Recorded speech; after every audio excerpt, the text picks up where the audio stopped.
Russia's Mig-29 fighter, Moscow's worst combat jet of all time. The Mig-29 is one of the world's most prolific fighter jets. It currently serves in both NATO and CIS air forces. It's the fifth most common combat aircraft in the world, even the current president of Bulgarian used to fly them. Despite its popularity, the design has been considered to have some significant flaws and has seen a checkered combat record when it has gone up against Western designs. As Russia's United Aircraft Corporation attempts to modernize and push the Mig-29 for sale again, under the new name Mig-35, it begs the question, can the Mig-29 be saved? When the Mig-29 first entered the scene in the 1980s, it was conceived as a lower-end air superiority fighter which could be procured in greater numbers at a lower cost, in contrast to the Su-27, which was considered to be the high-end solution. While the Su-27 flanker didn't see any exports until the waning years of the Soviet Union, the Mig-29 was already earmarked for export when it was still in development. As such, the MiG lacked many advanced systems found in the Su-27.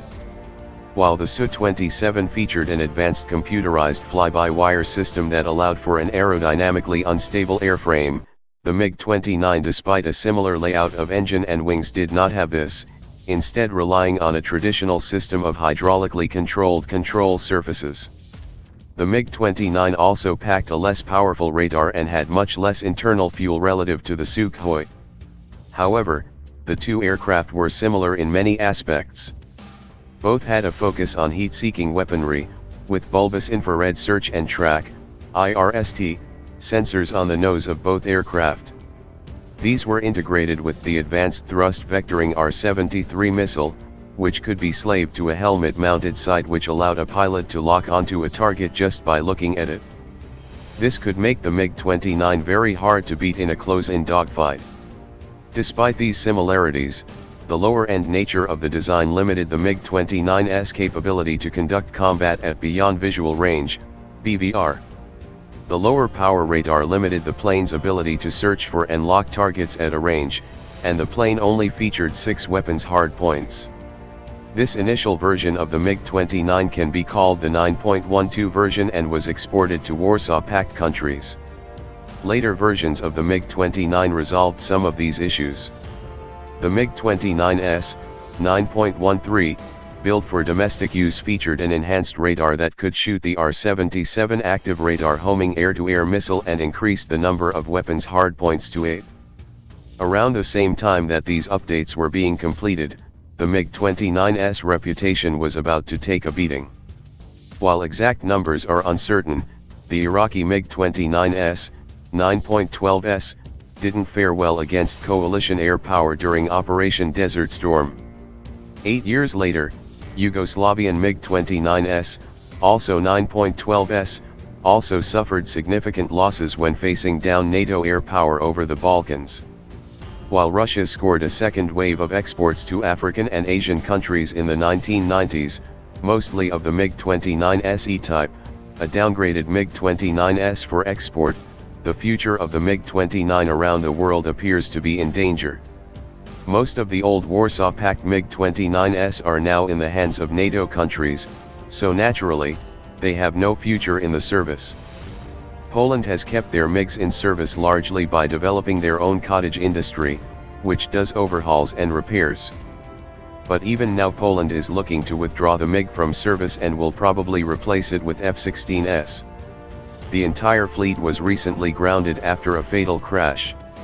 For other export customers, the MiG's biggest rivals are variants of the Su-27.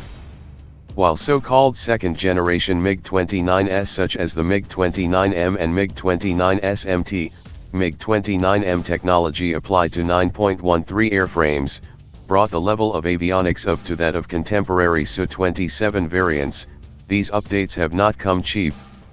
In addition, the SMT upgrades have mixed reviews of quality. Notably, the Algerian Air Force cancelled its order of MiG-29 SMTs in favor of more Su-30 MKAs. Therein lies the problem for the MiG-29. While it can reach the same level of features as the Su-27, the cost of upgrading them to that level makes the unit cost approach that of upgraded variants of the Su-27. The cost of a Su-30 Mk2 was estimated to be around $35 to $37 million in 2013, and the cost of a MiG-35 is around $46 million. While recent variants of the Su-27, such as the Su-35, have price tags around $80 million, these variants have AESA radars and advanced thrust vectoring engines, features which are removed from the MiG-35 for cost reasons. In combat, the Su-27 has consistently bested the MiG-29, going 5:0 against the type during the Eritrean-Ethiopian War. With roughly equal unit costs and similar capabilities, it's a fairly simple decision to go with the aircraft that was designed from the outset to be better than the other and has proven it in combat. While the MiG-35 has won one large order with Egypt and a smaller one with Iraq, these numbers are dwarfed by the number of Sukhoi sales that have occurred within the same time period. This trend seems likely to continue into the future.